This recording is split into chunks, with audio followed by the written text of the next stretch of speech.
कि आप इसको आप लोग मतलब सुरक्षित रखेंगे ना। जी सर। मेरे रख पे कहीं नोट कर लेंगे और वो कुछ समझ में नहीं आएगा लास्ट में क्या लिखा था क्या है। इससे आपको श्योर रहेगा कि हाँ ये चीजें हैं इसमें, कोई डाउट नहीं होगा।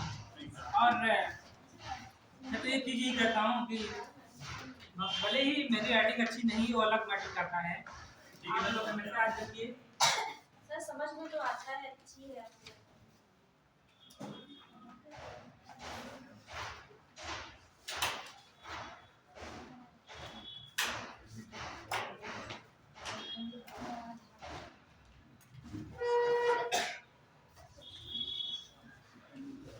right to learn well or not right to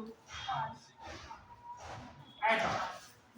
कहने का मतलब इसका ये है लिखना सीखो तो अच्छा सीखो, अदरवाइज ना सीखो। ठीक है कि लिखना सीखो तो अच्छा सीखो, अदरवाइज ना सीखो।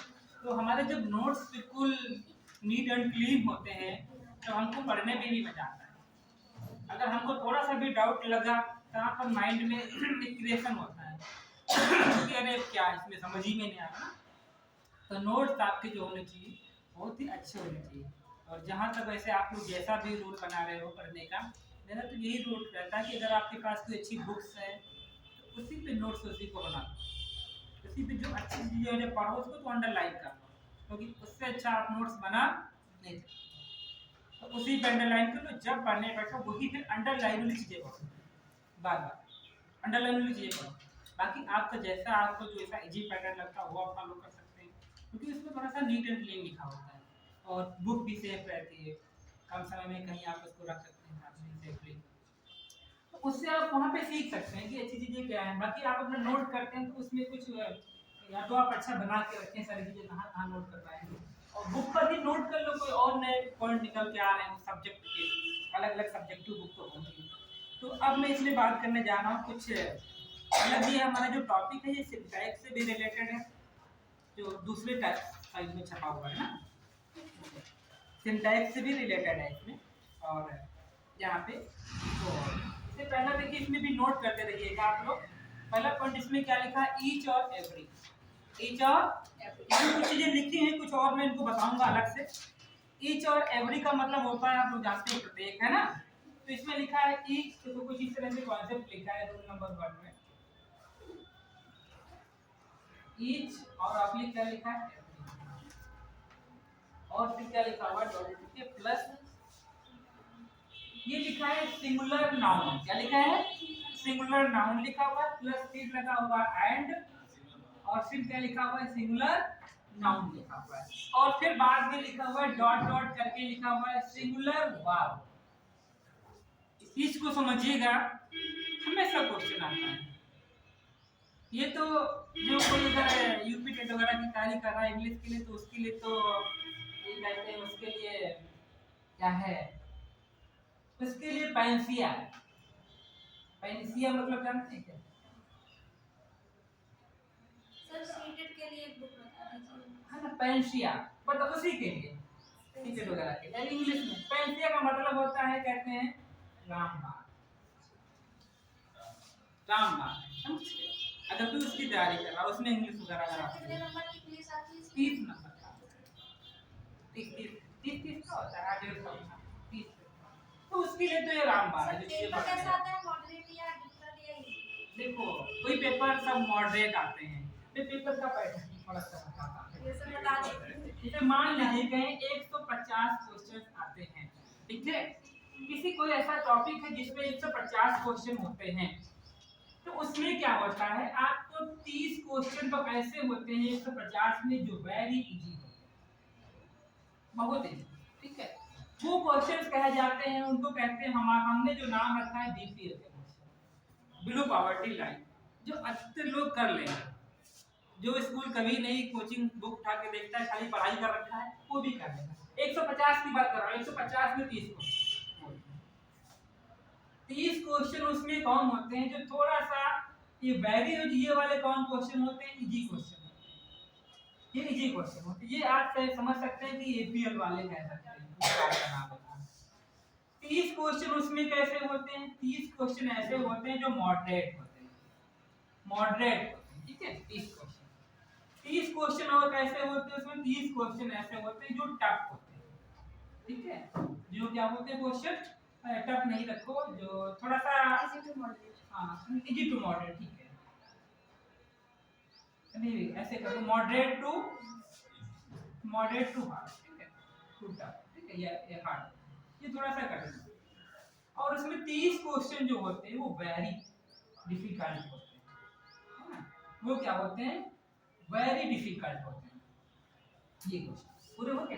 अब हमारा सिलेक्शन कहाँ डिपेंड करता है, इतने क्वेश्चन जिसको आते हैं तो एवरेज में रहता है बच्चा, कहाँ रहता है, एवरेज में। अगर जिसने हाँ ये इतने भी क्वेश्चन कर लिया, अगर इसमें से कोई, यह मैंने बताया ना कई बार कि आपका इजी क्वेश्चन गलत नहीं होना चाहिए, हमारी स्थिति ये भले कम पढ़े लेकिन जितना पढ़े तो और पढ़े, जो हमें आता है उसको बार बार पढ़े तो ज़्यादा अच्छा, क्योंकि उसमें कोई भी गलतियां ना होने पाए, है ना, तो वो चीज़ें मायने रखती कि हम हमसे जो है इजी क्वेश्चन कभी गलत नहीं होना चाहिए, अगर वो गलत हो रहा है तो बहुत खराब बात हो जाती है। फिर ये वाला क्वेश्चन, ये 30 से 90 क्वेश्चन ऐसे होते हैं, अगर इसमें आपका एक भी क्वेश्चन गलत नहीं होता, ये 90 क्वेश्चन में, अरे एक की बात छोड़ दो, तो आपका सिलेक्शन आप यहीं पे मेरिट में आ जाएंगे।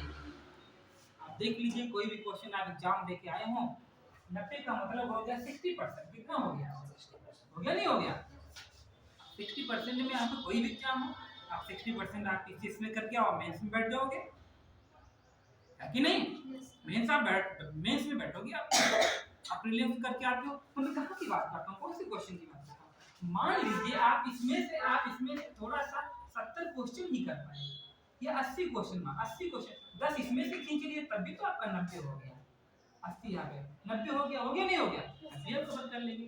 10 क्वेश्चन तीनों में गलत हो गए, तीनों में 10 का मतलब गलत हुआ, 3 अगर गलत कराए, कितने गलत कराए, 3 गलत कराए, तब भी आप मेरिट में आ गए। और अगर कहीं थोड़ा सा अच्छा स्कोर रहा, यहाँ से भी कुछ कर दिए, फिर आपका काम हो गया। तो ये क्वेश्चन आपके गलत नहीं होने चाहिए, पेपर हमेशा ऐसे ही आता है, कोई भी पेपर बनता हो वो ऐसे ही बनता है, इसी पैटर्न में बनता है, बट जो नहीं पढ़ता है उसके लिए लगता है ये भी क्वेश्चन कठिन है, जिसने नहीं पढ़ा है ना, जो वेरी जी है वो भी लगता है कठिन है, जो ये तो कठिन है ही है उसके लिए, ये भी कठिन हो जाते हैं उसके लिए, बहुत से लोग कहते हैं। अभी जस्टली रिसेंटली हमने देखा 50 लाख फॉर्म पड़ा, क्या वो 50 लाख पढ़ने वाले बच्चे हैं, हम तो कहते 50 लाख में 5 लाख से भी कंपटीशन नहीं है, उसमें जो है 500,000 से भी कंपटीशन नहीं है, 50 लाख 5 लाख बच्चों से कंपटीशन था मुश्किल, और अच्छी कंपटीशन में तो 1 लाख नहीं आ जाएगी, लेकिन लोग कोई उतना आसान देखे कि नहीं रह गया भाई, आजकल हर एग्जाम का पैटर्न जो है चेंज होता जा रहा है, तो थोड़ा तो ऐसे ही क्वेश्चन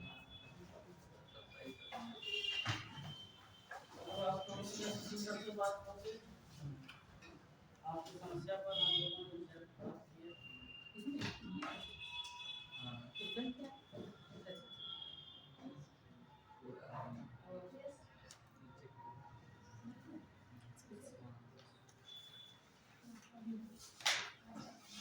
तो ये हमारा पॉइंट लिखा है, etch every plus singular noun plus and plus singular subject, और उसके बाद क्या आएगा, ये कॉन्सेप्ट देखिए क्या है। अभी जब क्वेश्चन लिखेंगे तो आपको कुछ समझ में, जैसे मैं कहूँगा each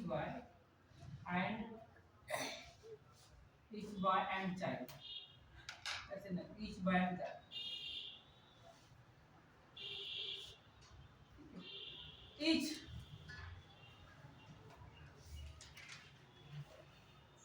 लेबल, क्या समझ में आया, each तो हमने यहाँ से लिया, बात समझ में आई, सिंगुलर सब्जेक्ट है, कैसा सब्जेक्ट है, सिंगुलर सब्जेक्ट लिखा, एंड लगा हुआ है, फिर सिंगुलर सब्जेक्ट लिखा हुआ है, और इच लिखा, सब बता रहा हूं, इच कैसा है, ये हमारा सिंगुलर वर्ब है,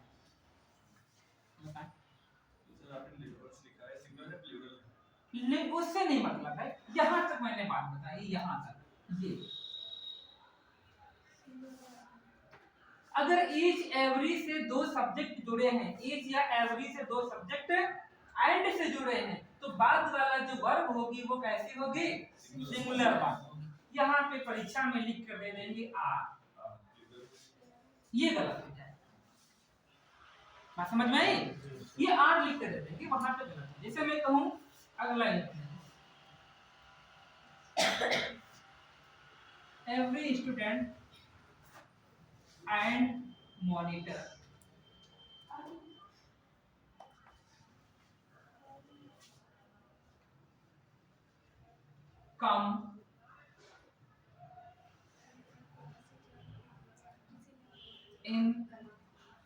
come late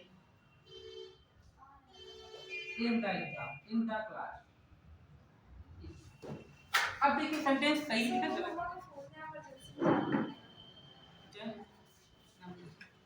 तो अब इसमें एक सेंटेंस बताइए करेक्ट है कि इनकरेक्ट?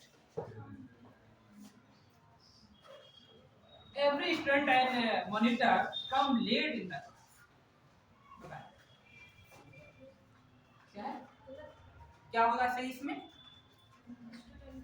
कम लेट। देखो आता है रोज की बात, यहाँ पे क्या लिखा जाए? कम, सिंगुलर वर्ब है। क्या है वर्ब? सिंगुलर। समझ रहे हैं? कम से, क्योंकि यहाँ पे लिखा है सिंगुलर वर्ब, इनके बाद में कौन सी वर्ब लगाएंगे? Singular verb. यही कॉन्सेप्ट है, यही पेपर में आता है। समझ, देखो पेपर में भी लिखा है each pen and pencil each. क्या लिखा हुआ है? Each.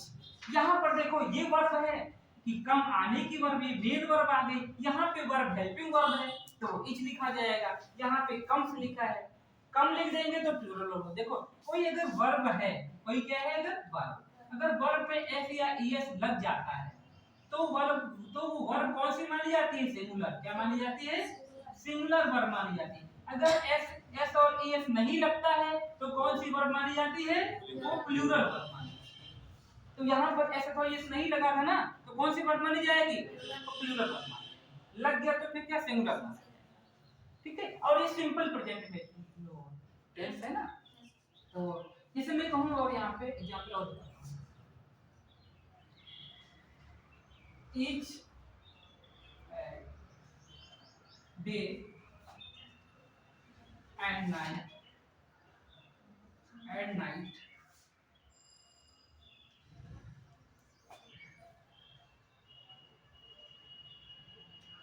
each day and night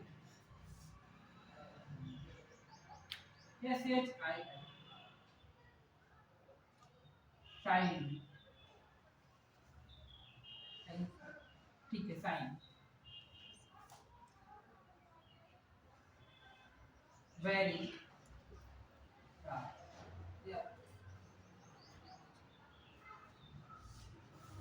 each day and night shine. अब यहाँ पे देखो वर्ब है साइन, क्या लिखते हैं इसके बाद में? साइन फॉर यू, आपके लिए साइन फॉर यू और चमकीली होने वाली। ठीक है। ईच डे नाइट में दिन और रात आपके लिए कैसा होने वाला है? चमकीला होने वाला है, सब माना गया। ठीक है। तो यहाँ पे साइन लिखा है, यहाँ पे क्या सिंगुलर है प्लूरल वर्ब? ये प्लूरल वर्ब है। जबकि यहाँ पे क्या लिखा है? ईच और ये सिंगुलर वर्ब, सिंगुलर सब्जेक्ट है ना दोनों, एंड से जुड़े, तो यहाँ पे क्या होना चाहिए? बात समझ में आई? यही कॉन्सेप्ट है। फिर नोट कर लीजिए, ये रूल याद रखना, उसमें क्वेश्चन भी लिखा हुआ है और एग्जांपल नोट कर लो, तो 3-4 इससे आपको समझ में आएगा। जैसे यहाँ पे और एक each mother and father, each mother and father want, यहाँ पर सर फॉर ये कौन to be happy with their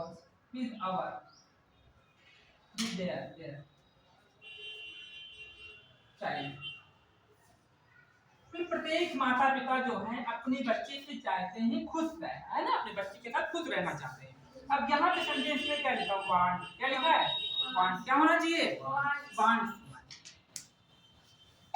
ये कहने का मतलब वांट्स होना चाहिए। तो ये याद रखना बस। एक तो जब भी एग्जाम में ईच और से और रिलेटेड कोई क्वेश्चन आएगा मैं बताऊंगा मैं। तो ये पहला पॉइंट हमारा यही रहता है। दूसरे में देखिए क्या लिखा है, ईच और दूसरा पॉइंट ये नोट कर लीजिएगा। Second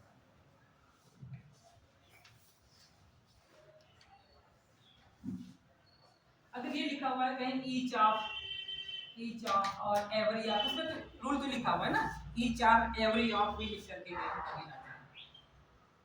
each of every of, या फिर कहीं लिखा है नीदर ऑफ, नीदर भी लिखा हुआ है ना, ये नीदर ऑफ ऐसे लिखा है। तो उनके बाद में क्या होता है, इन सब के बाद में इन सब के बाद में क्या आता है, कोई आपका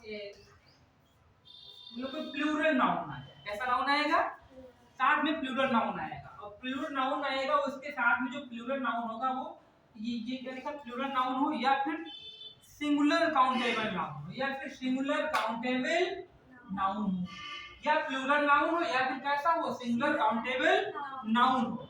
तो उनके साथ में भी क्या होगा, सिंगुलर वर्ब ही लगेगी, सिंगुलर वर्ब ही लगेगी। चाहे ईच ऑफ हो, चाहे एवरी ऑफ हो, नाइदर ऑफ हो, उसके साथ में प्लूरल नाउन होगा या फिर सिंगुलर काउंटेबल नाउन होगा।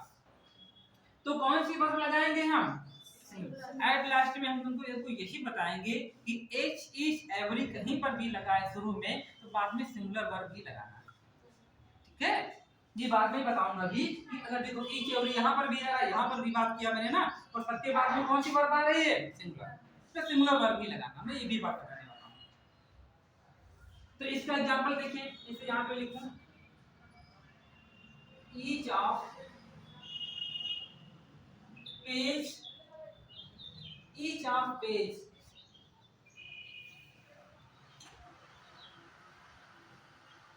each of page of copy, each of, या ऐसे लिख दो each of copies page, ऐसे भी लिख सकते हो copies page, each of copies page is each clean। समझ रहे हैं, यहाँ पे देखिए क्या है, ईच ऑफ लग गया, ठीक है, यहाँ पे क्या लग गया, उसके बाद क्या है, सिंगुलर काउंटेबल, क्या गया, कॉपी भी कैसी भाई है, सिंगुलर काउंटेबल। फिर तीनों में से कोई एक वर्ड लिखा जाएगा, ज्यादा लिखे इससे तो नहीं कंफ्यूजन हो रहा है, फिर तीन वर्ड लिखे, इसमें कोई एक ही तो लिखा जाएगा। उसके बाद में क्या लिखा है, फिर क्या लिखा, प्लूरल काउंटेबल, प्लूरल नाउन या फिर सिंगुलर काउंटेबल, दोनों में से एक। तो देखो कोई कॉपी कैसा नाउन है, काउंटेबल है, सिंगुलर है, तो इसमें क्या लिखा, कॉपी। सर ये थोड़ा समझा दीजिए, काउंटेबल अनकाउंटेबल। काउंटेबल देखो, सिंगुलर काउंटेबल नाउन का मतलब होता है जिनको हम लोग काउंट कर सकते हैं, गिन सकते हैं। जैसे हम आपको अपने कहा ही, तो मैं आपको बता देता हूँ, फर्नीचर को काउंट करते हैं कि नहीं, वही में जो एक्सेप्शनल में वही बात कर रहा हूँ। फर्नीचर भाई हमेशा अनकाउंटेबल होता है, जो पेपर में बार बार वर्ड आता है। अब कैसे बताऊं मैं क्यों, इसका मैं आपको पूरा समझा भी देता हूँ। फर्नीचर का कोई छोटा सा पीस पड़ा हुआ है कहीं, तब भी फर्नीचर है वो, इतना सारा फर्नीचर है तब भी फर्नीचर है, एक कुर्सी टूटी पड़ी हुई है तब भी फर्नीचर टूटा पड़ा है कि नहीं, क्योंकि उसका कोई रियल सेम नहीं होता है, तो उसका वैसा ही कोई मतलब नेचर में कोई ऐसा रूप नहीं पाते हैं जो उसको बता सकते, तो वो क्या होता है, अनकाउंटेबल। क्या होता है, तो ये जितने भी वुड वाली चीजें होती है, मटेरियल होता है, लगेज होता है, तो जो भी हमारी एडिबल चीजें होती है, खाने वाली, राइस, फूड, पल्स है ना, ये सब क्या होती है, अनकाउंटेबल। और फर्नीचर भी उसमें एक वर्ड अनकाउंटेबल ही आता है, ये वर्ड बार बार लिखा जाता है फर्नीचर, तो ये अनकाउंटेबल में भी आता है, ठीक है। अनकाउंटेबल जैसे मैं कहूं अभी पल्स काउंट, अब पल्स काउंटेबल में है कि दाल की, बताओ किसमें आएगी, क्योंकि वो काउंट नहीं कर सकते, क्योंकि वो बहुत ज्यादा होती है, इसमें स्मॉल सीड्स होते हैं जो हम काउंट कर, एक्चुअली काउंटेबल वह होती है जिनको एट अ ग्लांस, एक नजर में देखा और एक अंदाजा लगा दिया कि हाँ यहाँ पे 15 लोग बैठे, तो 15 के 16 हो सकते हैं, या 12 हो सकते हैं, या 14, लेकिन 15 के 40 तो नहीं हो सकते हैं, 15 के 100 तो नहीं बता सकते हैं, है कि नहीं, मतलब थोड़ा सा माइन्यूट डिफरेंस है, वो होता है काउंटेबल चीजें बता सकते हैं। तो यहाँ पर आप सब लोग काउंट, तो ये काउंटेबल में मतलब वही जो हम काउंट कर सकते हैं, जिनको गिन सकते हो क्या होते हैं काउंटेबल। जैसे मैं कहूँ बुक हो गया, कॉपी हो गया, ठीक है, पेन हो गया, और कुर्सी का नाम अगर लेंगे तो काउंटेबल है, फर्नीचर नहीं है। फर्नीचर वर्ड की बात कर रहा हूँ। सर अपवाद में और कोई भी वर्ड्स हैं? अपवाद में इस अपवाद में एक्सेप्शन में जो है और भी वर्ड होते हैं, जैसे मेरे को फर्नीचर हो गया, अपवाद नहीं है। जैसे मेरे को फूड, जैसे मैं कहूँ यहाँ पे एक यहाँ पे बड़ी अच्छी चीज आती है एडवाइस, ADVICE, एडवाइस, सलाह। सलाह कैसे होती? इंफॉर्मेशन, ये अपवाद, इंफॉर्मेशन, सूचनाएं भाई, ये सब क्या होते हैं? अनकाउंटेबल। ये सब क्या है? एडवाइस भी, इंफॉर्मेशन भी, फर्नीचर भी, ये सब अनकाउंटेबल है। समझ गए? जैसे मैं कहूँ अभी पनीर कहूँ, चीज कहूँ, अभी केक कह दूं, केक, तो ये सब क्या है? अनकाउंटेबल है। अब केक कहीं थोड़ा सा, अच्छा मान लीजिए केक आया पूरा सा, केक का थोड़ा सा भाग काट करके यहाँ पे रखा गया, बताओ ये क्या बोलेंगे? इसको piece of cake, piece of cake बोलेंगे। छोटा सा उसमें से काटा मैंने इतना, क्या बोलेंगे इसको? Piece of cake. क्या बोलोगे? कहेंगे उनको दे दो थोड़ा सा, क्या बोलोगे? थोड़ा पीस दे दो, क्या कहेंगे? हाँ, मैं ये पूछना चाहता हूँ, जब भी कोई ऐसी चीजें होती हैं जिनका कोई एक फिक्स शेप नहीं मिलता है नेचर में, उनको हम पीस नहीं लगाते। आपने सुना होगा एक नाम लिखा होता है स्लाइस, उसे कहेंगे slice of cake, slice of cake. Cake का थोड़ा सा भाग को क्या कहेंगे? उसको slice of paneer, slice of meat, मिठाई, मीट और स्लाइस ऑफ, क्योंकि उनका कोई फिक्स शेप नहीं। अब मैंने सेब, एप्पल और सारा काट करके उसमें एक काट करके थोड़ा सा पीस वहां पे रखा हुआ, किसी को मैंने देने को कहा, वो भी क्या हो जाएगा? Slice of Apple. क्योंकि ये कितना बड़ा पीस, हमने इतना सा बनाया, किसी ने इतना बड़ा बना दिया, किसी ने इतना बड़ा बना दिया। कोई फिक्स है? शेप वही होती है जिनका कोई शेप फिक्स होता है, वास्तविक। समझ गए? तो उनको क्या नहीं, वहां पे पीस नहीं बोला जाएगा, टुकड़ा नहीं बोला जाएगा। बात समझ रहे हैं आप लोग? वहां पे क्या लगाएंगे वर्ड? स्लाइस। स्लाइस का मतलब भी टुकड़ा होता है, लेकिन वो ऐसी चीजों के लिए लगता है जिनका कोई शेप फिक्स नहीं होता है, ठीक है? छोटा बड़ा भी बना सकते हैं उसमें का, इससे हाँ अनकाउंटेबल। जो खाने वाली चीजें होती है सब अनकाउंटेबल है, जितने भी एडिबल चीजें होती हैं। जैसे एक एप्पल की बात हो तो एन एप्पल है, बट उसका कटा हुआ भाग रखते हैं तो वो काउंटेबल नहीं रहेगा। बनाना वो पूरा, हाँ, तो बनाना की बात करूँ तो उसका एक नेचुरल शेप तो होता है, मैंगो का नेचुरल शेप होता है और एप्पल का नेचुरल शेप है, मतलब प्रकृति में वैसा पाया जाता है, तो वो काउंटेबल है। लेकिन काट के उसके अलग भाग की तो उसको पीस नहीं बोले, उसको पीस नहीं बोले, उसको स्लाइस बोले। बात समझ में आई? तो अगर पेपर में भी लिख के आता है कि नहीं कि ऐसे क्वेश्चन में आप पूछा तो बता रहा हूँ, ही टेक्स, ऐसे क्वेश्चन लिख करके आता है, ही takes a slice of cheese। मुझे क्या इसमें रॉन्ग लिखा हुआ है? यही लिखा है यहाँ पे स्लाइस, ये तो सही लिखा है, पीस लिखे, क्या लिख के देंगे वहाँ पे? पीस लिख के देंगे, स्लाइस नहीं लिखना होगा। समझ गए आप लोग? तो मिठाई वगैरह में चीजों में क्या लगाते हैं? स्लाइस लगाते हैं। तो ये सब अनकाउंटेबल है। ये नोट कर लिया करो यहाँ पे, क्योंकि सारी चीजें लिखने वाली नोट्स पे नहीं रहती, आपको ध्यान रहेगा। तो कहीं थोड़ा सा पेन चला लिया करो, बोलने में बंद कर दिया करो, है ना? और उसको जब देखोगे आपको समझ में आए, तुरंत दिमाग में क्लिक करता है कि हाँ इसलिए वहाँ पे काम करती है, वहाँ पे काम करती है।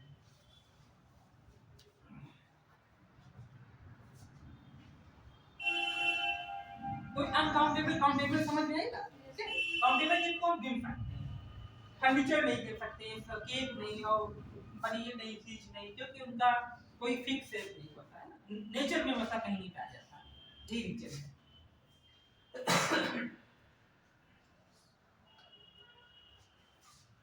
देखो भी अगला क्वेश्चन क्या लिखा है? ईच ऑफ एवरी ऑफ, तो ये चीज समझ में आ गई ना यहाँ पे? ठीक, इसमें एग्जांपल में लिखा है ईच ऑफ दीज 4 पेन्स। अब यहाँ देखो क्या लिखा है, एग्जांपल जो लिखा वही लिखा, each of these 4 pens, each of these 4 pens, each of these 4 pens is red. अब यहाँ पर देखो ये कैसा नाम है, 4 पेन्स प्लूरल है। कैसा है? मैंने कहा था प्लूरल है और काउंटेबल है। यहाँ लिखा था भाई प्लूरल हो या कैसा हो, काउंटेबल हो। दो वर्ड यहाँ पे लिखे थे, एक तो हमने बताया था एक या तो प्लूरल नाउन हो या फिर सिंगुलर हो और कैसा हो, काउंटेबल हो। ठीक है, तो दोनों चीजें सेम ही हुई। जो काउंट, अच्छा देखो प्लूरल वही होता है जो काउंटेबल होता है, मतलब प्लूरल वही होता है जो काउंटेबल होता है। जैसे मैं आपको बताऊं और चीजें आ रही हैं, ये सारी बहुत इंपॉर्टेंट बातें होती। जैसे मेरे को बताइए पुअर, पुअर मतलब क्या होता है, गरीब। अब क्या पुअर को कोर्स लिखोगे आप लोग, बताइए?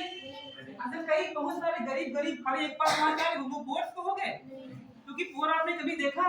मैं हूं, मैं पुअर हूं, आप कैसे बिलीव करोगे? कहीं जाऊं मैं भी फार्चूनर से चलूं, यहाँ मेरे पास स्कूटी साइकिल भी नहीं है, तो यहाँ तो मैं आपको गरीब लगता हूँ, और जब फार्चूनर से चलूंगा तो क्या लगूंगा, आपको अमीर लगूंगा। तो ये तो एक आदमी का एक दिखावटी होता है ना, दिखावटी भी होता है, उसको आप देख के नहीं बता सकते कैसे गरीब है। तो ये एडजेक्टिव है, ये कैसा वर्ड है? क्योंकि आपने पुअर कभी देखा नहीं रियल में। क्या रियल में कोई पुअर होता है या कोई रियल पुअर बन के आता है?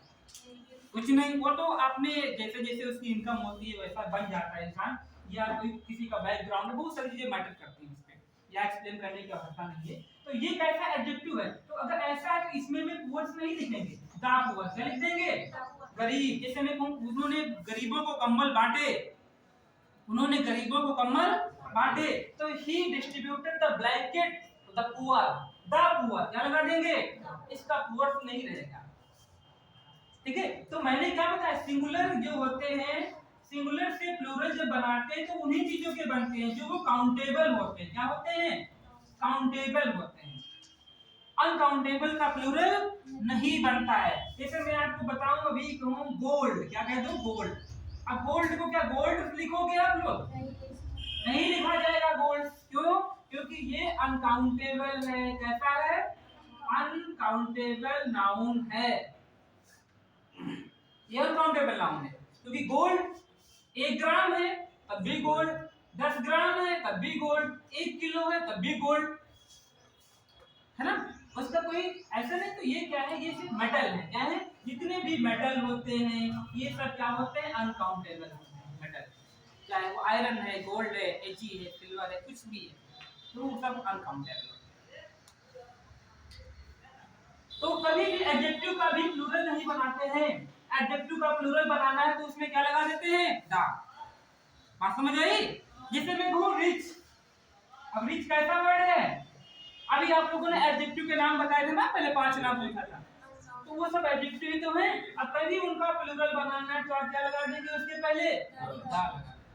दा रिच, रिचेज नहीं लिखेंगे, दा रिच। ये लिखेंगे riches person are not like to live in the poor in the मतलब मडी प्लेस। वो रिच लोग होते हैं मडी प्लेस में रुकना पसंद नहीं करते हैं, तो रिचेज नहीं, द रिच पर, द रिच क्या कहेंगे यहाँ पे, रिचेज नहीं, क्योंकि वो एडजेक्टिव है। क्या है? क्योंकि रिच, रिचर, रिचर।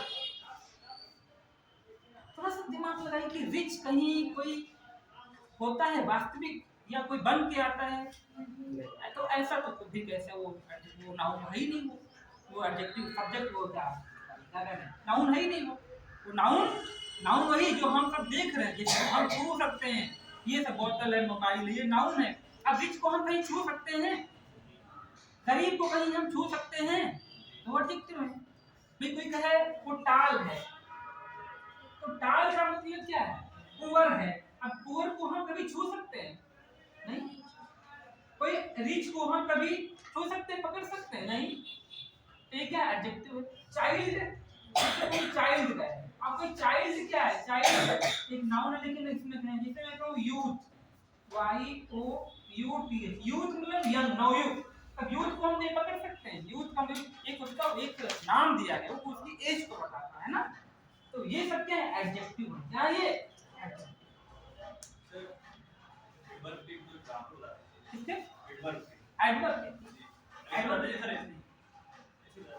एडवर्ब का मतलब होता है ed plus verb. Ed plus verb मतलब जो वर्ब पे डिपेंड करे, वर्ब पे क्या करे, डिपेंड करे।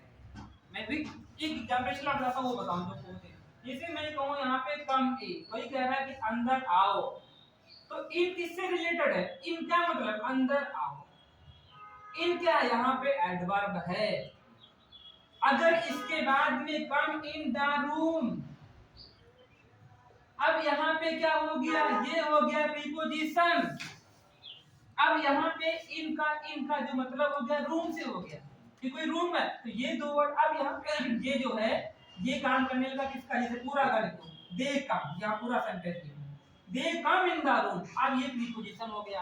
अगर इतना लिखा था तब ये क्या है? एडवर्ब है, इन एडवर्ब है। वैसे तो मैं कहूँ, जैसे मैं कहूँ ऐसे सी सिंग्स वेल, वो अच्छा गाती है, तो वेल क्या है? अच्छा क्या करती है? गाती है। तो ये क्या है?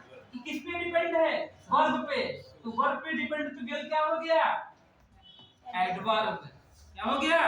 एडवर्ब। तो ये क्योंकि वर्ब पे डिपेंड है। अभी मैं थोड़ा ऐसे लिख दूं, वेल पर्सन, ये केवल इतना वर्ड लिख दूं, तो अब क्या बता रहा है? ये अच्छा कौन है? व्यक्ति है, ये नाउन है, ये क्या है? तो नाउन को क्वालिफाई कर रहा है, तो ये क्या है? एडजेक्टिव। ये एडजेक्टिव, क्योंकि नाउन को क्वालिफाई कर रहा है। यहाँ पे किसको क्वालिफाई कर रहा है? वर्ब को क्वालिफाई कर रहा है, इसलिए वो एडवर्ब है। आप समझ गए? तो एडजेक्टिव एडवर्ब में ये होता है थोड़ा सा, ये सब जल्दी कोई भी सब्जेक्ट होता है थोड़ा टाइम है ना। तो जो चीजें बताई आज इनको समझो, और जो चीजें नहीं है समझ आने में बताने की कोशिश करूंगा। बट ये है थोड़ा सा पढ़ा करो और भी देखा करो, कभी कभी समझ में आती है कभी।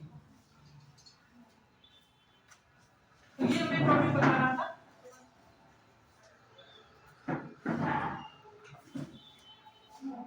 दूसरा पॉइंट हो गया था ना। तीसरा पॉइंट देखिए, तीसरा पॉइंट क्या लिखा हुआ है उसमें? रूल नंबर 3 है, वो क्या कह रहा है? बोथ। पहला क्या लिखा हुआ है? बोथ। और क्या लिखा हुआ है? बोथ सेवरल है, बोथ सेवरल और वेरियस। वेरिएबल अभी ने बताया था हम लोग क्या होता है? वेरियस। इनके बाद में हमेशा क्या लगता है? ये प्लूरल और नाउन लगता है। जब प्लूरल नाउन होता है तो उनके साथ में प्लूरल वर्ब भी लगती है। ठीक है, साथ में क्या लगाओगे? प्लूरल वर्ब क्या लगाओगे? बोथ हो, सेवरल हो, वेरियस हो, उनके साथ में प्लूरल नाउन और प्लूरल वर्ब भी होता है। जैसे मैं यहाँ पे कहूँ several, several boys are going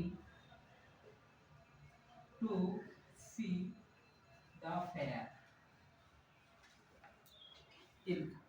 Several boys are going to see the fair. मैंने क्या बताया यहाँ पे कि जब ये तीनों वर्ड में से कोई एक वर्ड लिखा जाएगा तो उसके बाद में प्लूरल नाउन होगा। नाउन कैसा लिखा है? प्लूरल। परीक्षा में क्या करेंगे? यहाँ पे सिंगुलर लिख के देंगे, या यहाँ पे सिंगुलर लिख के नहीं देंगे तो यहाँ पे क्या लगा देंगे? या यहाँ पे वाज लगा सकते हैं। समझ गए? आपको क्या ध्यान रखना है? प्लूरल नाउन यहाँ पे क्या रहेगा? प्लूरल ये चीज बताइए, क्योंकि सिर्फ वो अब थोड़ा सा अगर नहीं पढ़ेंगे इसको ध्यान देंगे तब भी थोड़ा सा सोचे तो इससे बहुत मतलब दो लोग के लिए होता है ना। बहुत किसको बताता है? दो लोगों को। सेवरल कई लोगों को बताता है, वेरियस भी कई लोगों को बताता है। तो यहाँ पे क्या ये सब थोड़ा सा ज्यादा लोगों वाले शब्द हैं, तो उनके बाद में प्लूरल वर्ब ही आएगी। इस बात को भी हम लोग सोच सकते हैं। इसीलिए कहते हैं लैंग्वेज समझी जाती है, रटने वाले कोई भी समझो थोड़ा सा कॉन्सेप्ट को समझो। जब कई दो लोगों की बात बताई जाए, दो से ज्यादा लोगों की बात बताई तो वर्ब कैसे होगी? प्लूरल। एग्जांपल से भी लिखा हुआ है, अगला एग्जांपल देखिए। अब देखिए थोड़ा अगला पॉइंट बता रहा हूं, ये बहुत है। आप इससे ऐसे लिखने के बहुत सारे पॉइंट यहां से निकल के आते हैं। अगला जो नंबर है 4, पहली बात तो ये आप देखिए, ये नोट कर लिया ना? ठीक है। Infinitive, gerund. इन्फिनिटिव क्या होते हैं? जीरंड क्या होते हैं? हाँ, जीरंड इन्फिनिटिव कैसे बनता है? वेरी गुड, टू लाते हैं। अगर दो इन्फिनिटिव या फिर जीरंड एंड से जुड़े होंगे तो कैसे बनवाएंगे? प्लूरल बनवाएंगे। जैसे मैं कहूं, पहली बात ये समझो कि कहीं नोट कर लीजिएगा जीरंड क्या होते हैं। जीरंड का मतलब होता है, देखिए यहाँ पे verb plus IN, verb plus, अगर ये कहीं से जैसे मेरे को यहाँ पे गोइंग, कमिंग, ये सब क्या है, जीरंड के साथ। लेकिन अब थोड़ा सा ये बात मैं समझाऊंगा यहाँ से और ज्यादा, कि ताकि याद रहे आप लोगों को। ये गोइंग, ये हमको जीरंड कब कहेंगे और कब इनको, अच्छा इनको आईएनजी फॉर्म भी तो कहते हैं, बोलो आप लोगों ने पढ़ा ना आईएनजी फॉर्म, तो इनको जीरंड कब कहेंगे, इनको आईएनजी फॉर्म पे कब कहेंगे। अब तो ये तो जीरंड की बात कर रहा है, इन्फिनिटिव की बात कौन कर रहा है, इन्फिनिटिव, सही लिखा है, इन्फिनिटिव, इन्फिनिटिव, इन्फिनिटिव की बात कौन करता है, इन्फिनिटिव का मतलब होता है 2 प्लस 1, 2 प्लस, ये इन्फिनिटिव की बात करता है। और एक बात याद रखिए कि आप एक और लिख लीजिए यहाँ पे फ्रेज, फ्रेज को क्या बताता है, फ्रेज होता है भाई वर्ब प्लस 2, क्या होता है, नहीं वर्ब प्लस प्रीपोजिशन, ये तीन चीजें आप नोट कर लीजिए, ये भाई बताते हैं किसको, फ्रेज को। तीनों के एग्जांपल लिख देता हूँ। जीरंड क्या होता है, वर्ब प्लस आईएनजी, और इन्फिनिटिव क्या होता है 2 प्लस 1, इसका भी एग्जांपल यहाँ नोट कर देता हूँ, आप लोग नोट कर लीजिए। जैसे मैं कहूँ टू रन, टू रन, देखो रन वर्ब है, उसमें क्या लग गया, फ्रेज में बताया मैंने कि वर्ब प्लस प्रीपोजिशन, जैसे मैं कहूँ गिव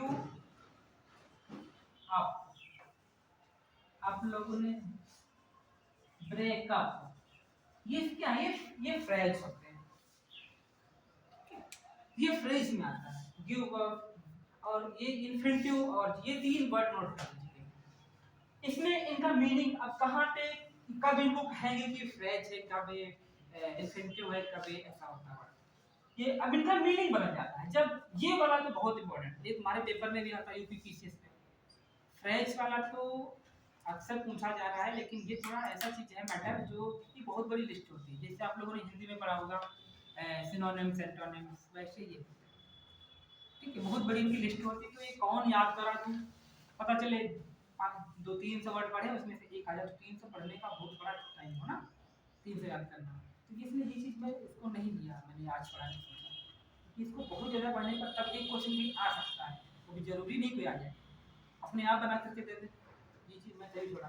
तो इनका जैसे गिव अप का मतलब मीनिंग क्या होता है, त्यागना, क्या होता है, त्यागना, त्यागना, ये गिव अप का मीनिंग होता है, ब्रेक में छोड़ देना,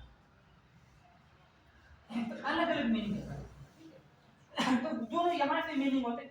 ये मैं चीज बताता हूँ कि अब जीरंड शब्द कैसे काम करते हैं, ये नोट से आपको आया, तो मैं वही, हमारा क्वेश्चन वही वाला है, वही था, लेकिन मैं इसको अच्छे से बता रहा हूँ, यही बता रहा हूँ, ये एग्जांपल कहाँ लिखा,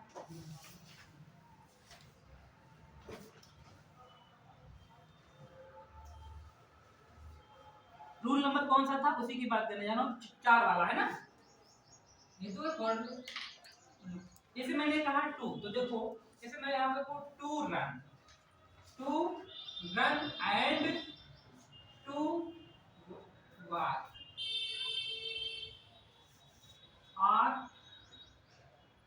गुड एक्सरसाइज।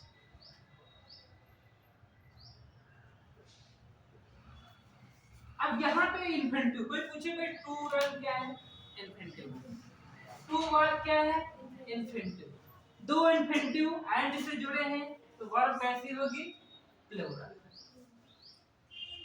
समझ में आई। अब देखो थोड़ा सा ये चीज को भी अभी इसको लिख लीजिए, फिर और भी थोड़ा समझ लो, मैं जीरंड जो बताने जा रहा हूँ। जैसे मैं कहूँ आई एम गोइंग, इस चीज को थोड़ा समझना, I am going to school, ये यहाँ पे भाई क्या है, ये वर्ब है, ये क्या आपकी है, ये वर्ब है, इसको आप जीरंड नहीं बोलोगे, इसको आप, यहाँ आप थोड़ा सेंटेंस है,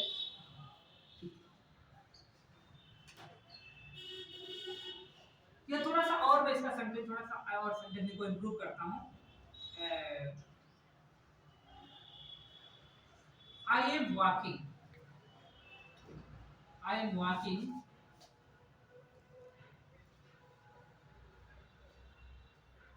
through school, I am walking in the school, in the school. अब समझना ये यहाँ पे भाई क्या है, आप लोग क्या कहेंगे इसको, ये आईएनजी फॉर्म में ये वर्ब है, ये क्या है वर्ब है। इसको आप जीरंड बोलोगे नहीं बोलोगे, इसको आप जीरंड बोलोगे। थोड़ा सा पेपर अगर अभी देखो आज हम लोग थोड़ा इजी पेपर पढ़ रहे हैं, हम जो चीजें पढ़ा रहे हैं जो पेपर में आई है, कल क्या है भाई संख्या बढ़ती जा रही है, एग्जाम जो क्वेश्चन बनाते हैं वो बड़ा होशियार होते हैं, सोचते हैं कि कम बच्चे पास हों और जो है अच्छे लोग मिले हमको, थोड़ा पेपर कठिन पूछ कर बना सकते हैं। अब वो कैसा पेपर बना दिया अगली बार से मुझे बता, टाइप वही रहेगा, जिसे लिख सकता हूँ walking is good, walking is ऐसे कर लो ठीक है, good for health, good for health. अब देखो क्या पूछ रहा है, वो क्वेश्चन दे दे, पूछा बता इसमें वॉकिंग क्या है, वॉकिंग क्या है, चार ऑप्शन दे दिया, verb, verb of fourth form, verb of fourth form, fourth form ये ऐसा पहला ऑप्शन ये हो गया। दूसरा ऑप्शन दे दिया जीरंड है, चौथा ऑप्शन दे दिया, तीसरा ऑप्शन दे दिया सब्जेक्ट है, चौथा ऑप्शन दे दिया गया कि ऑब्जेक्ट है। कौन सा होगा इसमें, जीरंड। हाँ वेरी गुड, जीरंड होगा, क्योंकि ये सब्जेक्ट की जगह पर है, कहाँ है सब्जेक्ट की जगह पर है।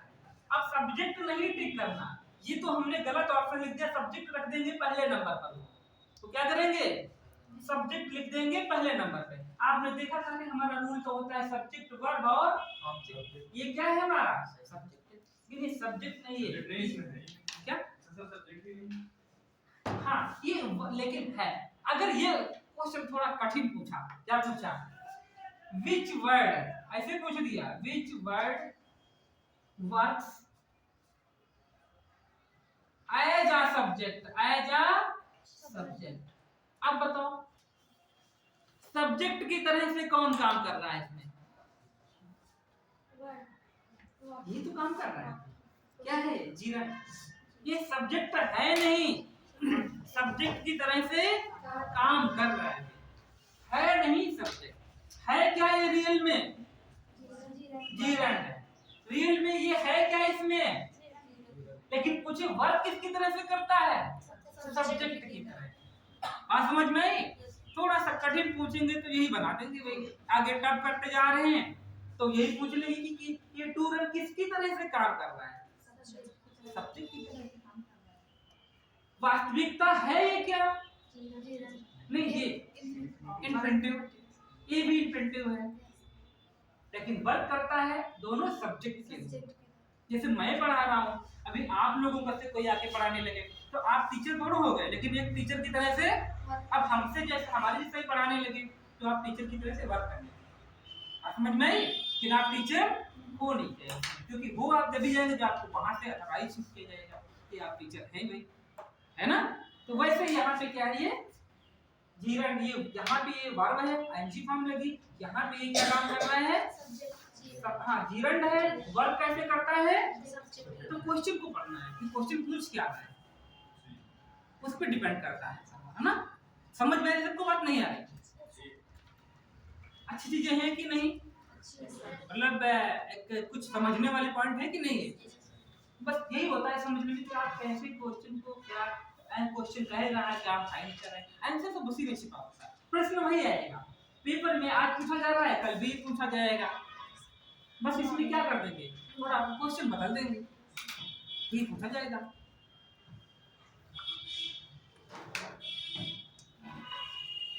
तो ये चीज यहाँ पे ये रूल नंबर 4 वाला समझ में है आपको। इनके बाद ऐसा कौन सी फॉर्म लगाएंगे, कौन सी फॉर्म लगाएंगे, प्लूरल फॉर्म लगाएंगे, ठीक है। आप जो है इनके साथ में अगर सिंगुलर वर्ब जीरंड और इन्फिनिटिव नहीं आ रहा है तो उसके साथ में इसको आप नोट कर लिया था ना, तो ये आपके इसके सामने प्लूरल फॉर्म आती है। अगला देखिए नंबर क्या लिखा है। एक नंबर इसमें आने वाला है जो बहुत इंपॉर्टेंट है, इन्फिनिटिव हो गया। 5 नंबर पे देखिए subject plus as well as, और इसमें कुछ ब्रैकेट में लिखा है। रूल नंबर 5 आपको बहुत ध्यान देना है। रूल नंबर 5 और क्या लिखा है इसमें, rule number 5 subject plus as well as, subject plus as well as plus plus क्या लिखा है, सब्जेक्ट लिखा है, कहां गया सब्जेक्ट, और डॉट डॉट करके भी छूटा हुआ है। और छूटा हुआ है तो आपको वैसे ही ध्यान देना है जैसे मैंने स्पेस बना दिया है। फिर क्या लिखना है आपको, वर्ब, और वर्ब कैसे लिखा जाएगा, हाँ जैसे द स्टूडेंट, द चाइल्ड, एक कॉमा लगेगा, समझिएगा क्वेश्चन कितना आता। The child as well as the as well as his uncle, his father,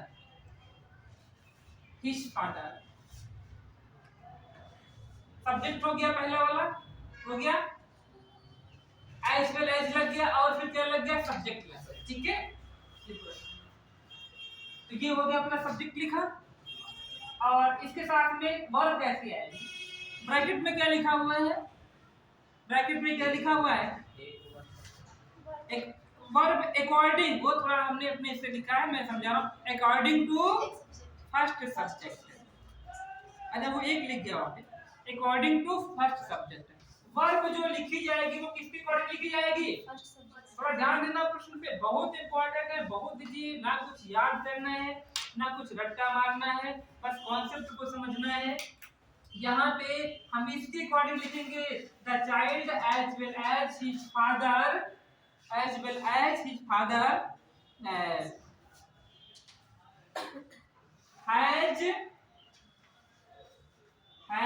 danced,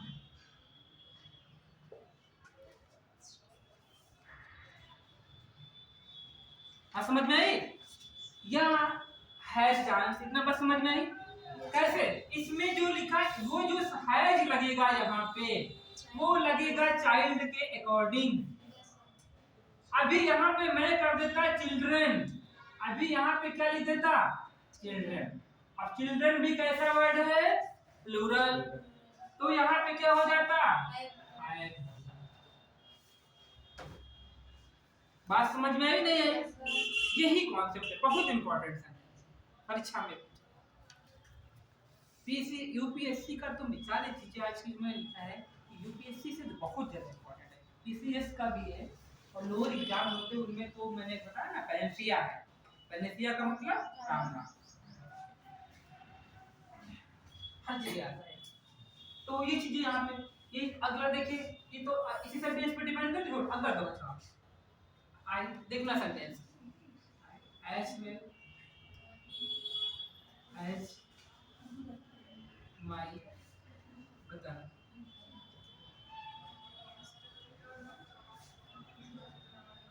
are working in a company।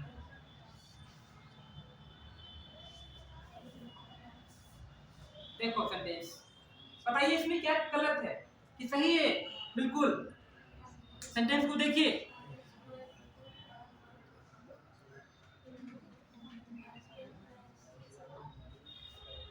I as well as my brother are working in company। क्या लिखा जाएगा, आई के according क्या लगता है, जी जी पहले के अकॉर्डिंग।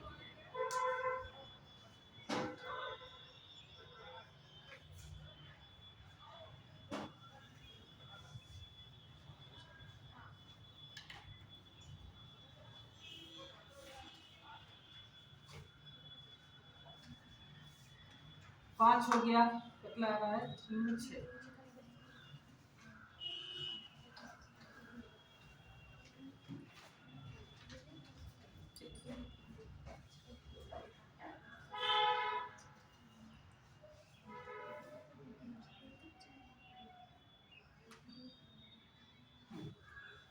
अगला क्या लिखा है, अगला कुछ इस तरह से लिखा है रोल नंबर, क्या लिखा है, सब्जेक्ट कॉमा सब्जेक्ट फिर कॉमा लिखा है ऐसे करके, और डॉट डॉट डॉट कुछ क्या लिखा है, according to first subject, first subject verb जो आएगी, तो वर्ब नहीं लिखा है क्या उसमें, अच्छा अकॉर्डिंग टू लिख दीजिए, अकॉर्डिंग टू वर्ब, ऐसे कुछ छूट गया, अच्छा लिखा तो वर्ब अकॉर्डिंग टू लिखा है ना, वर्ब अकॉर्डिंग टू सब्जेक्ट ऐसे लिखा है, क्योंकि ये कम लिखने में ज्यादा समझ में आए, कम लिखे से ज्यादा समझ में आए ऐसा कुछ, तो यहाँ पे अगर ऐसे कहीं लिखा जैसे मैं कहूँ ऐसे कई लिखे हुए हैं, पहली बात मैं आपको बता दूं, एक में you comma I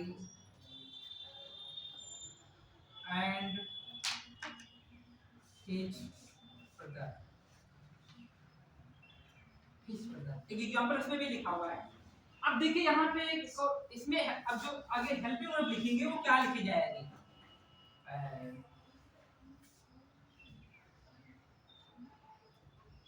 living together, एक साथ रह रहे हैं, क्या लिखा जाएगा इसमें, क्या लिखा जाएगा भाई, बोर्ड की तरफ देखिए आप लोग, बाद में देखो समझ लो, इधर नोट कर रहे नहीं आप लोग, हाँ सेंसिटिव पे क्या लिखा जाएगा इसमें, यहाँ कॉन्सेप्ट को समझिए भाई, आप यहाँ पे रह रहे हैं, आपके अंदर इंटेलिजेंट है, आप आपके अंदर डिटर्मिनेशन है, पंचुअलिटी भी आप बैठे हुए हैं, और आप परसुरेंस भी है, तो गलत है, आप हैं तीनों चीजें, तो आप यहीं पर रहिए, फिजिकली एंड मेंटली दोनों, मानसिक रूप से शारीरिक रूप से, तो इस चीज को ध्यान रखिए आप। तो मैंने क्या बताया यहाँ पे कि यू एंड आई, और इसमें क्या लिखा जाएगा, आप लिखा जाएगा यहाँ पे, हाँ तो ये कहने का मतलब है कि इसमें जो वर्ब आएगी वो पहले सब्जेक्ट के अकॉर्डिंग आएगी, ये तो हमारा एज वेल एज वाला देखो रूल था, हाँ उसमें भी पहले सब्जेक्ट के अकॉर्डिंग वर्ब आई है, और ये क्या है इसमें कॉमा से सेपरेट है, कॉमा से सब्जेक्ट क्या है अलग अलग है, और कॉमा से सब्जेक्ट अलग अलग है, तभी हम लोग क्या करते हैं वर्ब किसके अकॉर्डिंग आएगी, और एक बात याद रखना आप लोग, ये वाला कॉन्सेप्ट भी फॉलो करना, ये देखना हमारा 2 3 1 का रूल फॉलो हो रहा है कि नहीं, ये आप लोग जानते हो नहीं जानते हो, बताया शायद ना, मैं नहीं बताया कि 2 3 मतलब ये सेकंड पर्सन है, ये फर्स्ट थर्ड, और से कुछ गलत हो रहा है, गलत हो रहा है ना, सेकंड पर्सन थर्ड पर्सन फिर क्या आना चाहिए, सेंटेंस ही मेरा गलत लिखा हुआ है, और मैं जानबूझ के लिखा था कि आपको ये बताने के लिए एक साथ में ये भी बात, क्योंकि ये क्या सेकंड पर्सन पहले होना चाहिए, फिर क्या आना चाहिए था आई, थर्ड पर्सन आना चाहिए था, फिर होना चाहिए था आई, इस सेंटेंस मतलब इस सीक्वेंस में सेंटेंस को अगर जो तीनों प्रोनाउन आ रहे हो तो सेंटेंस को इस सीक्वेंस में लिखा जाता है, पहले सेकंड पर्सन फिर थर्ड पर्सन और फिर,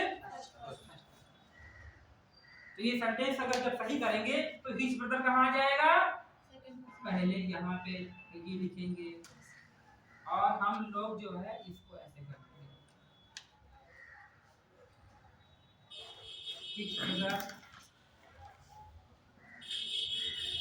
एंड, ठीक है ये लिखा, बात समझ में आई, अब ये हो गया सेकंड पर्सन थर्ड पर्सन, और सही करके लिखिए आप काट करके, तभी समझ में आएगा।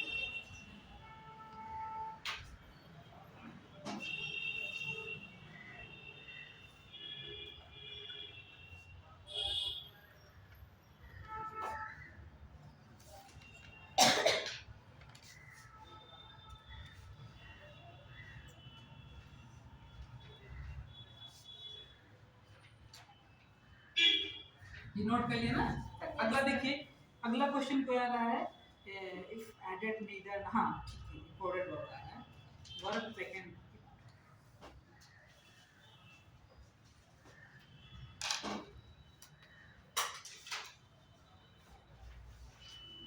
अब ये वाला भी इसको टिक मान लीजिए, इसके जो अगला नंबर आ रहा है टिक कर दियो, उसके बहुत इंपॉर्टेंट है, इसे 2 3 रूल बताएंगे, हाँ हाँ 7 जो अगला जो भी आ रहा है आउटलाइन, हाँ बहुत इंपॉर्टेंट है, और ये एज वेल एज वाला टिक कर लो, ज्यादा नहीं याद रखना तो ये पॉइंट जरूर याद रखना, एज वेल और 1 2 नंबर वाला भी, इन चीजों को थोड़ा सा टिक करें, क्योंकि बहुत कई बार कुछ इसमें इसमें एक वर्ड है ही नहीं तो पूछे ना गए हो।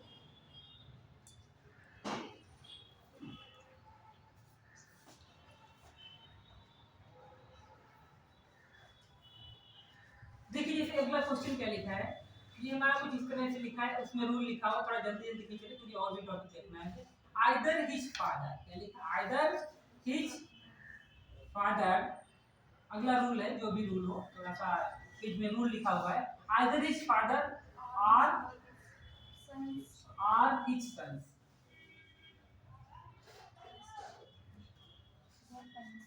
और यहाँ पे क्या लिखा हुआ है, अच्छा वर्ब आएंगे ठीक बाद में। अच्छा वर्ब पनिश्ड,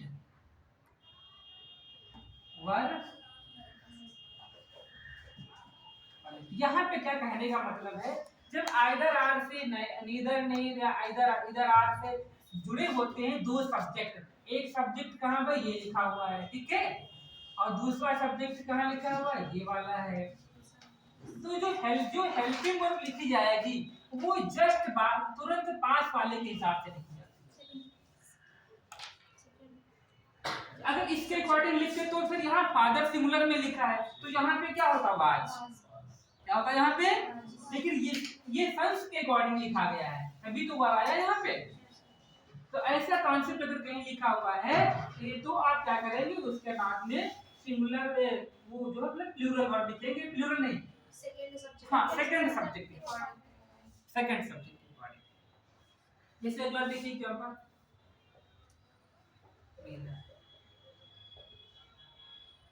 नीदर ही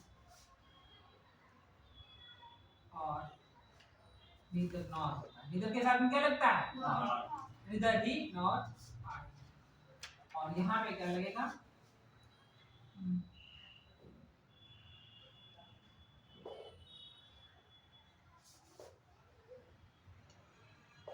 क्या लिखा जाएगा यहाँ पे, हाँ वेरी गुड, एम लिखा जाएगा, क्योंकि ये भाई ये नीदर हो गया, यहाँ पे नॉट अगर इसके अकॉर्डिंग। अब आप जब ध्यान नहीं देंगे तो इसके अकॉर्डिंग देंगे तो इच हो जाएगा, गलत आएगा है ना, कि जस्ट इसके डिपेंड करता है।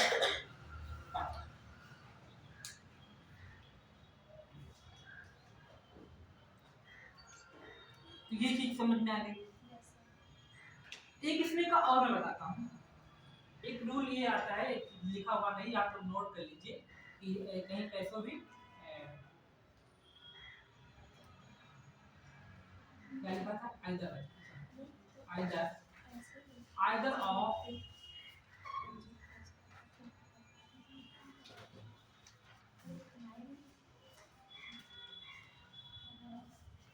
Either of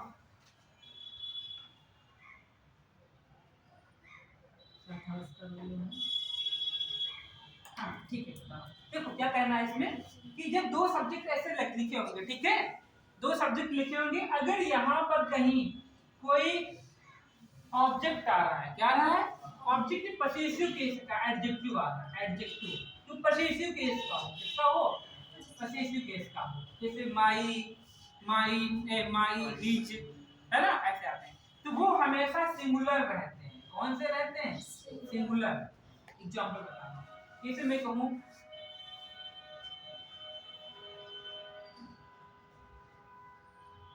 neither he nor I am going, और यहाँ पे लिख दो each hour, ये परीक्षा ये जो आएगा यहाँ, अब आप ये ना सोच लेना कि दो लोग हैं तो यहाँ पे आवर आ जाएगा, यहाँ आई के अकॉर्डिंग माई लिखेंगे, ऐसा नहीं लिखा जाता है, ये हमेशा सिंगुलर आएगा, हिज लिखा जाएगा, समझ गए। या तो फिर अगर यहाँ पे तो गर्ल्स की बात हो रही तो हर हो जाएगा, ठीक है, और यहाँ पे आवर वगैरह पेपर में क्या करते हैं, यहाँ पे आवर लिखते हैं,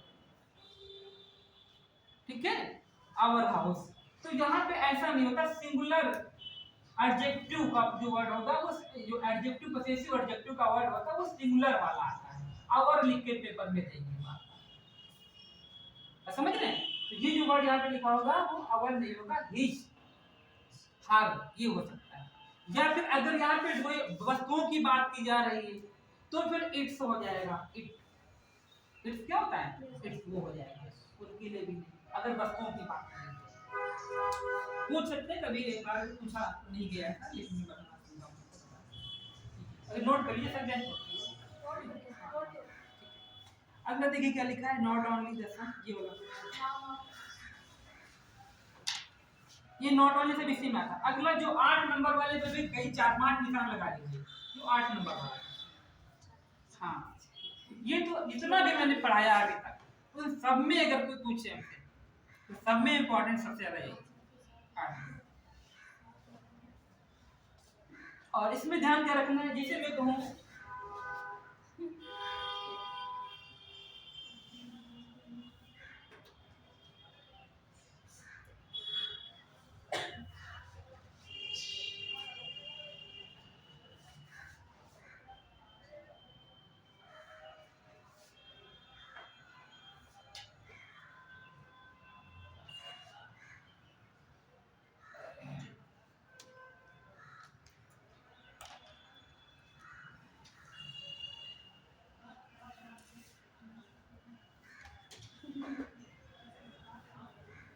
नॉटी, मैंने ये लिखा सेंटेंस, जैसे मैं कहूँ, अब देखो कॉन्सेप्ट क्या है आप समझने का, ये एक चीज ये समझना पहले, जब दो सब्जेक्ट किससे जुड़े हो, आपसे, किससे जुड़े हो, और तब दोनों पहली बात तो सिंगुलर एक जैसे होने चाहिए। जो आप प्रीपोजिशन है ये क्या है, यहाँ पे प्रीपोजिशन है। इससे पहले और बाद वाले जगह जो भी जब भी कभी इसका यूज करते हैं ऐसी कंडीशन में, तो अगर बाद वाला क्या है, सिंगुलर सब्जेक्ट है, सिंगुलर सब्जेक्ट है तो पहले वाला भी क्या होना चाहिए, सिंगुलर सब्जेक्ट। ऐसी कंडीशन होती है। थोड़ा सा परिवर्तन हो सकता है यहाँ पे, अगर यहाँ पे आई है, यहाँ पे कुछ और लिखा हुआ है, तो इसमें भी क्या होता है, जो हेल्पिंग वर्ब आएगी वो पहले के अकॉर्डिंग ही आती है। जो यहाँ पे वर्ब लगाएंगे वो इसी के अकॉर्डिंग आती है। बात समझ में आई? तो ये चीज का ध्यान रखना, दोनों एक जैसे होने चाहिए, और अगर लगाते भी हैं तो यहाँ पहले फर्स्ट के अकॉर्डिंग लगाएंगे तो वहाँ पे क्या लिखा जाएगा, इच लिखा जाएगा। क्या लिखा हुआ है इसमें, the aspirants of the class. हाँ देखो यहाँ पे एस्पिरेंट्स लिखा है, तो क्या लिखा है वहाँ पे, आर लगा है, एस्पिरेंट्स के अकॉर्डिंग लिखा हुआ है ना, तो ये पहले के अकॉर्डिंग लिखा है।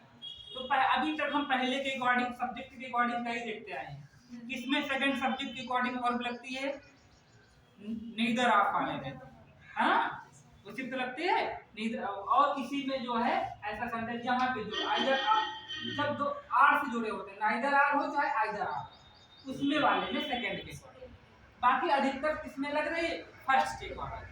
ठीक है, तो अगर कभी दिमाग में ऐसा कुछ ना समझ में आए तो आप अगर गेस भी लगाना तो पहले से, क्योंकि ज्यादातर रूल किसके हैं, पहले फर्स्ट।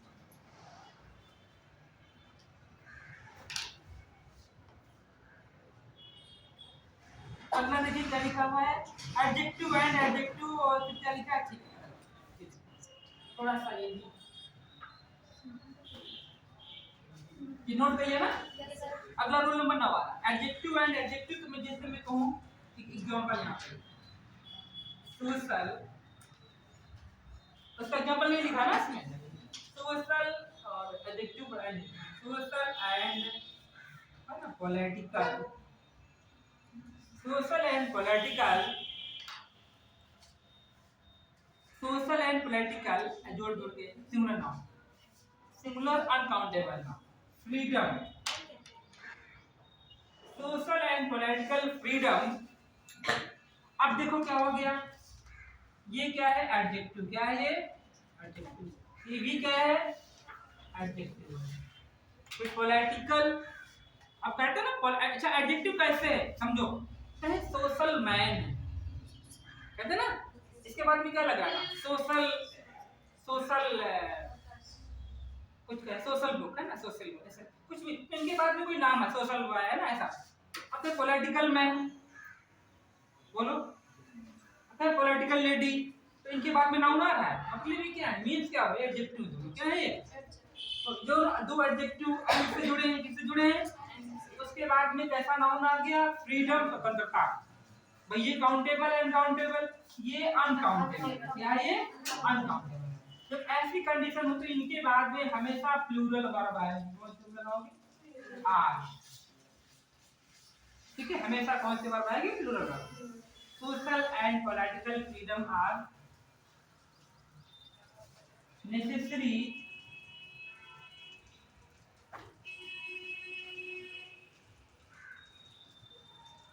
फॉर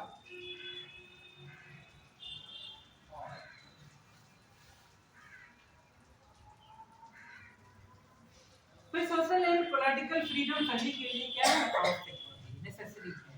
तो ये चीज समझनी थी। अगर दो पॉलिटिकल यहाँ पे अब नाम नहीं आ रहे हैं तो यहाँ पे क्या होता है? ये प्लूरल वर्ब ही लगाएंगे। ठीक, ये बात ये चीज समझ में आई यहाँ पे। तो इसमें का जो मैंने एक अभी 8 नंबर वाला जिसमें 4-5 निशान लगवाए हैं, ये वाला है तो सभी इसमें इंपॉर्टेंट, लेकिन ये 2 नंबर वाला बताया था, एक मैंने बताया था 5 नंबर का, है ना। इनको थोड़ा सा ज्यादा नोटिस करना है, इनको देखना है, ठीक है, इनको पढ़ना है। और मैं थोड़ा सा और चीजें बताता हूँ कुछ इंपॉर्टेंट जो इसमें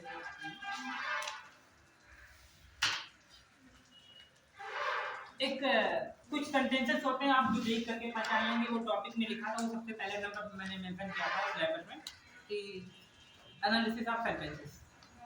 तो वो चीज आप समझ लीजिए, थोड़ा सा यहाँ पे इंपॉर्टेंट समझने वाली है।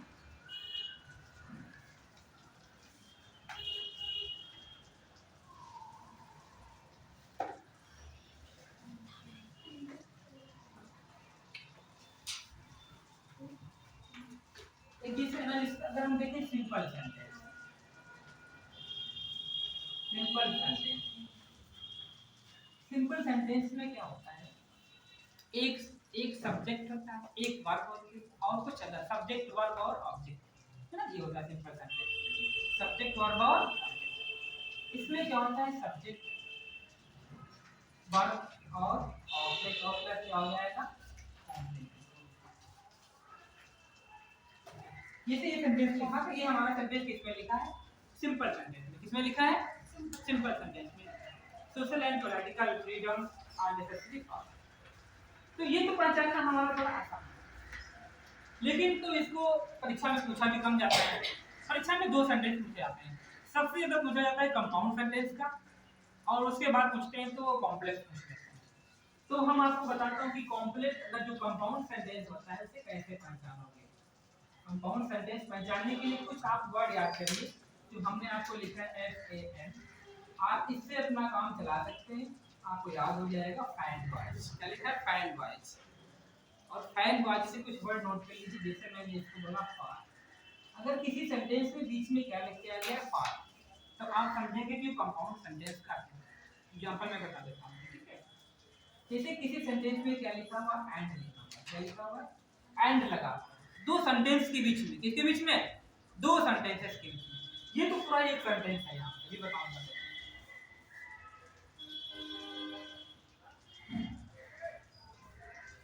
नीदर, अगर नीदर नॉट,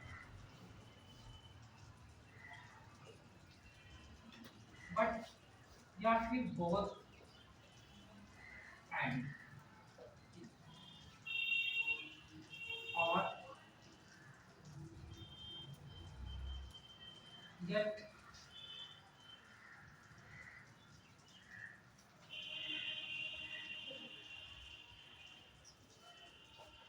इसमें थोड़ा और बढ़ा लीजिए, not only but also, not only but also.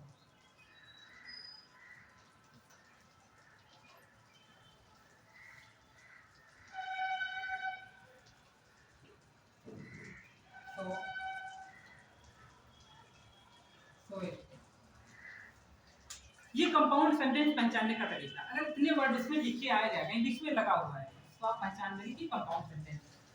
यही हमारा सेंटेंस में आता है। कई बार पूछा गया है कि किस टाइप का सेंटेंस लिखा है, सिंपल है, कॉम्प्लेक्स है, कंपाउंड है।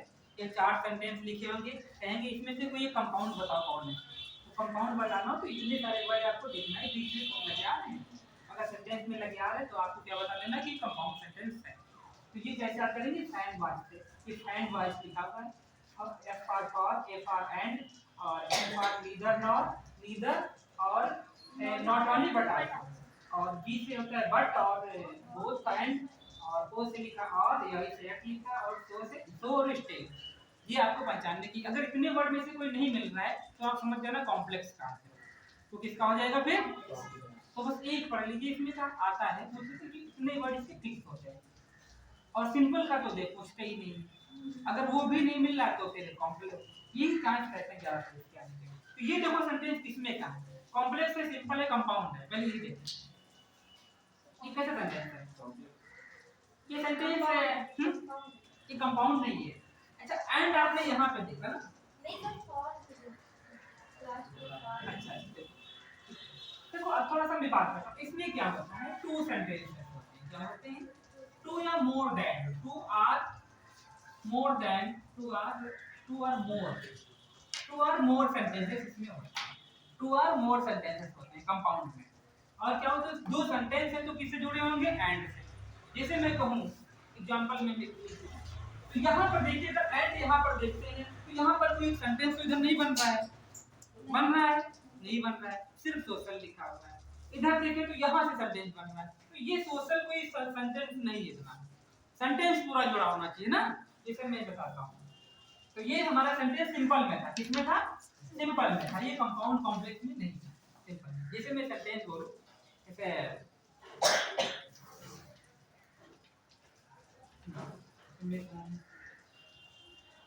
I am but I am sure. अब देखो दो सेंटेंस, एक इधर हो गया आई एम स्लो, उधर क्या है आई एम श्योर हूँ, आई एम श्योर हूँ। तो इसमें क्या है, इसमें क्या लगा है बट इसको बता रहा है कंपाउंड सेंटेंस, ठीक है। ये एक सेंटेंस इधर, एक सेंटेंस इधर, बट से लगा। इसे मैं कहूँ कि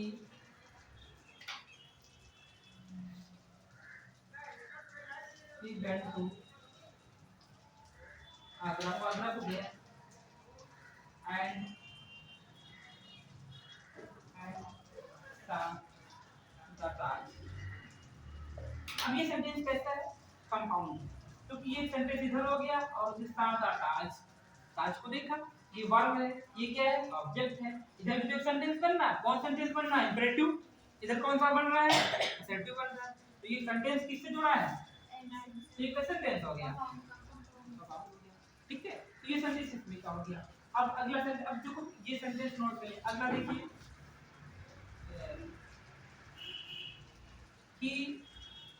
he is crying because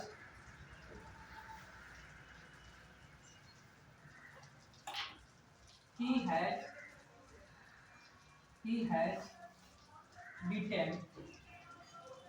has beaten by mother। किस तरह का सेंटेंस है, वो क्या है, वो रो रहा है, वो क्या कर रहा है, रो रहा है, क्योंकि उसकी माँ ने उसको क्या किया है, पीटा है। तो यहाँ पे किससे जुड़ा हुआ है, तो सेंटेंस कैसा है, कॉम्प्लेक्स का होगा भाई, इसमें कहीं है ही नहीं, है ना, सेंटेंस किसमें का है, कॉम्प्लेक्स, ठीक है। तो ये बाकी सब कॉम्प्लेक्स में जाएंगे। जैसे मैं कहूँ अगला देखिए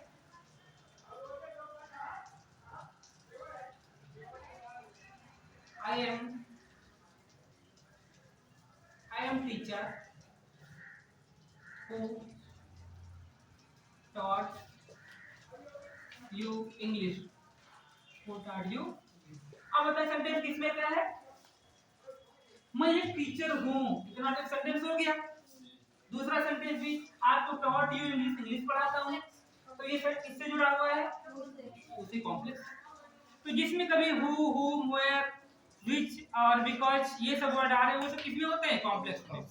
सिंपल में क्या ध्यान रखना, एक चीज का ध्यान रखना, एक दो सेंटेंस में देखना कि दो सेंटेंस है कि नहीं उसमें। दो सेंटेंस मतलब देखो उसमें वर्ब दो आती हैं, दो सेंटेंस होंगे तो क्या होंगे, दो उसमें वर्ब भी होगी, दो हेल्पिंग वर्ब भी हो सकती हैं। अगर एक ही सेंटेंस होगा तो उसमें वर्ब दो नहीं होगी, है ना। तो इस तरह से ये थोड़ा मैं बहुत शॉर्ट में बता रहा हूँ, वैसे बहुत लेंथी चैप्टर है, कि मैं ऐसी चीज बता रहा हूँ जो आपकी एग्जाम में जरूर इससे आती है, ज्यादा आपको नहीं इसमें पढ़ना है। आप इससे अगर इतना ध्यान रखते हैं सारे वर्ड तो आप ही पहचान लेंगे, ठीक है, इससे बाहर का कुछ नहीं आता है। तो ये बात यहाँ समझ में आई आप लोगों को, ठीक है। प्रशांत ने थोड़ा 10 मिनट का बचा हुआ है सर पढ़ा दीजिए। तो और, लेकिन 10 मिनट में मैं पूरा कर दूंगा। तो ये चीजें यहाँ से सेंटेंस वाली जो मैंने लिखा था इतना पढ़ाना है, तो वो हमारा टॉपिक पूरा आगे है। और ऐसा I think you have understanding also, समझ भी रहे होंगे।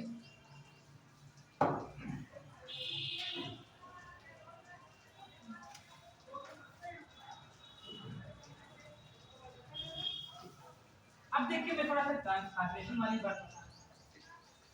एक ट्रांसफॉर्मेशन ब्रैकेट में लिख के आता है साथ साथ कि इसका ट्रांसफॉर्मेशन क्या करिए, ट्रांसफॉर्मेशन थोड़ा बहुत इंपॉर्टेंट है। तो सिंपल सी बात ये होती है, ट्रांसफॉर्मेशन जब हम लोग करते हैं तो उसका मीनिंग नहीं बदलना, उसका मीनिंग बदलना नहीं चाहिए ना, पता है ना। तो एक तो सेंटेंस हमारा आता है जो उसमें ऐसा क्वेश्चन होता लिखा होता है इस तरह से, आपको अभी मैंने पढ़ाया था मैंने थोड़ी देर पहले, और उसमें सेंटेंस पे लिखा था, क्या लिखा था, नो सूनर। क्या लिखा था, नो सूनर। लेकिन वो नो सूनर कहाँ से आता है, तो सेंटेंस में लिखा होता है एज सून एज। सेंटेंस में क्या लिखा होगा, एज सून एज। और सेंटेंस में क्या लिखेंगे, as soon as he arrives, as soon as he arrives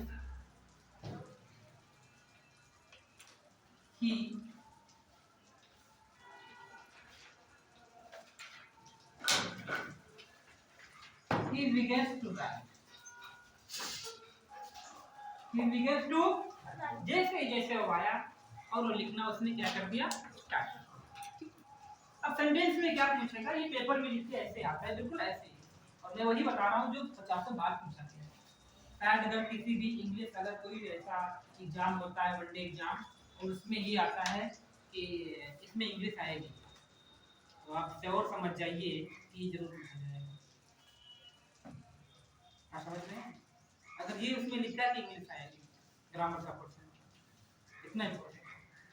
तो इसको क्या करेंगे हम लोग, ये एस सुना जाना होता है और उसको ट्रांसफॉर्मेशन करना है, कोई और इसका रूल नहीं होता है। इसको हम सिर्फ किसमें चेंज कर देते हैं, नो सुना, किसमें चेंज करेंगे, नो।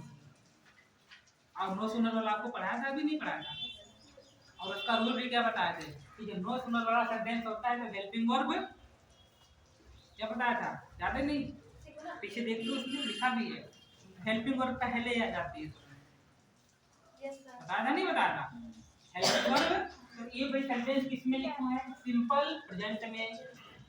ये सेंटेंस किसमें लिखा है, भाई नो सुनर वाला बता दो कहाँ पे, किस नंबर पर है, ये देखिए 8 नंबर वाला, 8 नंबर वाला देखो, 8 नंबर वाला लिखा है ना, हाँ उसी में देखिए। तो मैंने बताया था जब नो सुनर वाला होता है तो उसमें हेल्पिंग वर्ब क्या करते हैं, तो इसकी हेल्पिंग वर्ब इसमें क्या निकल के आएगी, ही अराइव्स लिखा हुआ है, इसको नेगेटिव, इसको कैसे नेगेटिव बनाओगे,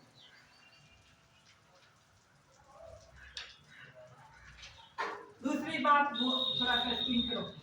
ट्रांसफॉर्मेशन में इंपॉर्टेंट बात ये होती है कि अगर सब्जेक्ट, अगर सेंटेंस क्या है, नेगेटिव है, कैसा है, तो जब ट्रांसफॉर्म करेंगे तो वो पॉजिटिव में बनेगा, किसमें बनेगा, वो पॉजिटिव में बनेगा, समझ गए।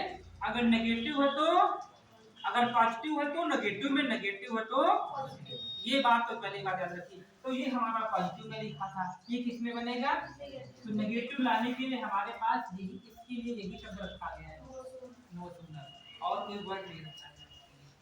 तो नो सुनर तभी नेगेटिव बनेगा। अब जब नेगेटिव बनाएंगे तो हम लोग जानते हैं कुछ भी नेगेटिव लिखते हैं तो इस तरह से लिखते हैं, भाई क्या कहते हैं कि व्हाट इज योर, है ना, व्हाट इज योर नेम, ऐसे तो कहते हैं, बोलो, मतलब इसके बाद तुरंत क्या रही है, हेल्पिंग वर्ब, तो इसमें भी जस्ट क्या लग जाएगी, तो हेल्पिंग वर्ब इसमें क्या निकलेगी, अराइव से लिखा है, डच, भाई याद आया कि नहीं आया, बोलो, सिंपल प्रेजेंट का है ना, तो क्या लिखेंगे डच, और डच के बाद में क्या लिख देंगे, और अब क्या हो जाएगा, अराइव लिखा जाएगा, और यहाँ कॉमा के साथ क्या लगेगा, देन, बताया था नो सुनर में क्या लगता है, तो वो भी आप काम करेंगे देन, और फिर बाद में जो लिखा है उसको वैसे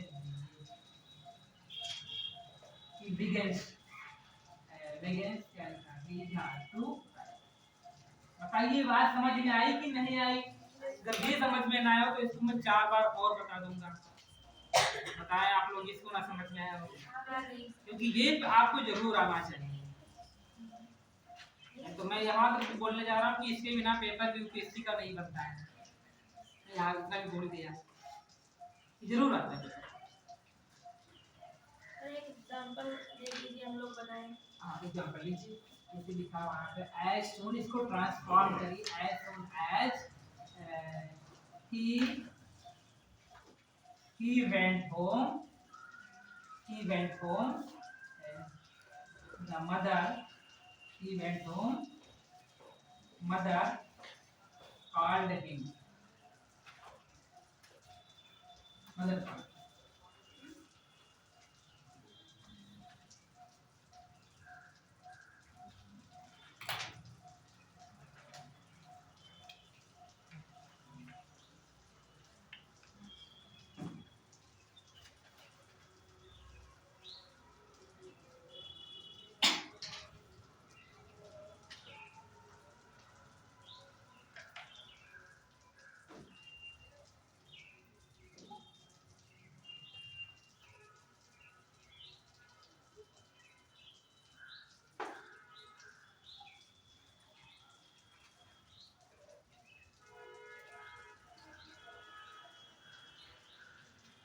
क्या लिखा होता है?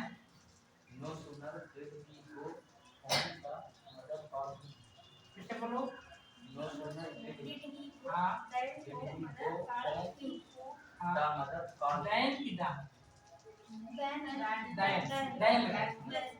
हाँ ये यही बनेगा नो सूनर। अच्छा ये क्यों डिड क्यों लगाएं? क्योंकि वेंट लिखा है, सिंपल पास्ट। आप लोग भाई समझ रहे हैं हम सब बात को ध्यान से। नो सूनर की सून, नो सूनर लिख रहे हैं तो यहाँ पे चाहिए आई तो ठीक है। No sooner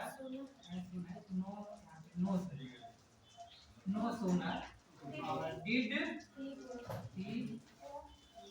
he go, did he go home, Dan THAN, ये बहुत बार देर लिख के दिया गया है इसमें, Dan होता है ऐसे याद किया लिख देंगे मदर कॉल्ड